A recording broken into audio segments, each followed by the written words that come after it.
Hello and welcome to this download from Blackwell Online. My name is George Miller, and my guest today is Lisa Hilton, author of Queen's Consort, England's Medieval Queens. The book looks at the part played by queens in the life of the court and the nation, from the time of the Norman conquest to the accession of the country's first Queen Regnant, Mary Tudor, several centuries later. But, I said to Lisa, her book was much more ambitious than merely a royal portrait gallery. Absolutely. Obviously, the book is a selection of discrete biographies of all the queens of England from 1066 to 1503. But what it really attempts to explore is the dynamics of queenship, what the office of queenship meant and how it was inhabited by individual women, but nevertheless taking an overview of how the role was established, how it changed, and adapted during the 5 centuries which the book covers. It's absolutely not a model of composite biography a la Agnes Strickland in the 19th century, for example, where she gives you a neat little chapter on each queen, and that's that. What I was trying to do was to talk about different tropes, if you like, which occur in the office of queenship over the centuries. One, for example, being intercession, which begins as an extremely powerful political tool in the early part of the period, and by the end has descended into little more than a symbolic gesture. Thematically, I suppose the book also covers issues which affect women in all ages: childbirth, love, sex, marriage, how one organises one's life, and combines one's sort of political public role with one's private role. So I think there are lots of aspects of the book which are sort of trans-chronological, as well as obviously covering the lives of the women in as much detail as I was able. And I think you say in the introduction that you wanted to cover both the intimate and the more abstract aspects of the subject. How difficult is it to access the intimate side of lives which are so distant and so refracted through some of those tropes and stylized ways of presenting lives? That's a great question, because obviously there's a great paucity of material, particularly at the beginning of the period. And there's very, very little primary source material relating to the women's private lives, their personal feelings. So it was really difficult, especially with the Norman queens, to piece together some kind of picture of their private lives. However, if you look at charter evidence, for example, you can see that the way women moved about, for example, gives a sense of what they were doing, what they were interested in. So we can see that if Queen Matilda appears in a certain place for a charter and then 10 days later she's back there, why is she back there? We have a look and there's a garden there. Perhaps it was that she was interested in gardens. Does she have a gardener in her account books? Yes, she does, and it fits the place. So little details like that we can surmise and create some sort of small picture of what each individual woman liked. There's a great deal of really exciting scholarship being done now on sort of medieval women, which gives a very good general picture of women's private lives. So it was possible to extrapolate from that some things which probably could have been or were likely to have been characteristic, certainly psychologically. For artefacts, it's much easier. In fact, for royal women, it's incredibly easy because there are a great long list of them in the Tower of London. One can look at, how many pairs of shoes they owned, what kind of mirror they used, how many yards of cloth were used in the hangings for their beds.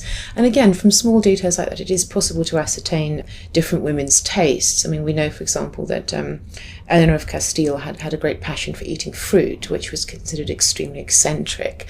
We know that Marguerite of France was obviously sort of quite anxious about her children's health, because she was always ordering the doctors to see them and sort of ordering various rather eccentric patent medicines and worrying that their clothes were warm enough. So although one has to be, I think, quite unambitious when talking about the psychology of medieval women, because it is impossible, one can only ever suppose, I think it is possible to build up a picture from the material objects in their lives, of their likes and dislikes, their preferences.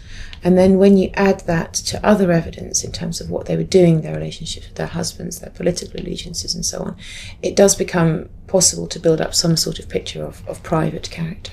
And what about the iconography? Because again, it's highly stylized, isn't it? A queen has to, by definition, be beautiful. So can we know what these women actually looked like, what their sort of physical appearance was like? Well, interestingly enough, we can.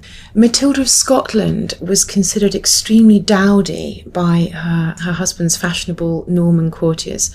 She was sort of rather badly dressed and frumpy, and we know this because a coin was cast of her daughter, who became a nun, and in the coin, the dress she's wearing is copied from her mother, which, if you look at that, was considered to be about 15 years behind the fashion, even at the time she was wearing it. So again, it's about using small details combined with as much knowledge as I was able to accumulate, yes, to get a sense of their appearances. With later women, of course, there are portraits, though, as you say, that they tend towards the Byzantine in how stylized their representations are. There are quite a few descriptions, particularly later on in the period, of how queens appeared, but they were, well, about as flattering as I think Hello and the Tatler are now when they write about debutantes who are, of course, inevitably beautiful and delightful and clever. I mean, even Marguerite of Anjou was described as being a blonde when her hair was practically black. The only woman whose appearance was disagreeable enough to arouse comment was Richard I's wife, Berengaria of Navarre, and even the most optimistic commentators felt inclined to praise her for her good manners rather than her beauty, which suggests she must have been really quite hideous. That was highly coded, was it? Indeed. Now, the role of queen clearly was one without a job description. How did that role of queen develop during this period? Well, unlike the role of king, which was codified to an extent initially in the Coronation Oath and then post Magna Carta much more clearly, the role of queen or consort was never officially set out. This was a weakness in some senses because it meant that queens had sort of no legislative authority. On the other hand, because their power had no definition in order to have any limit. So although the Queen takes an oath at her coronation, she doesn't promise to govern. There's quite a lot of examples from early modern Europe about coronation ceremonies and the way in which women were had power bestowed on them. The earliest known example of the coronation of an English queen occurs in the 8th century, if I'm correct. Yes, the 8th century. So the fact that the Queen didn't sort of technically have any power meant that in a way she was almost limitless. She could pretty much do what she liked if she was careful, if she was clever, if she knew what to do. She could be an alternative centre of power at court, or she could act, and many early medieval queens did, act as regents for long periods of time for their husbands or their sons. We have, for example, Matilda of Scotland presiding over one of the first meetings of the Exchequer ever to be held, ruling the country while her husband's away in Normandy. We have Matilda of Boulogne commanding her husband's armies during the civil wars when her husband, King Stephen, is locked up. So certainly women could and did exercise a great deal of power. One of the things I was anxious to bring out in the book was that it very much depended on the individual character of the woman. Because the role wasn't prescribed, a queen almost could do absolutely nothing. Like poor old Adeliza of Louvain was able to do very little in the way of politics because Henry insisted that she stayed with him all the time because he was so desperate to have children with her. She had very little freedom.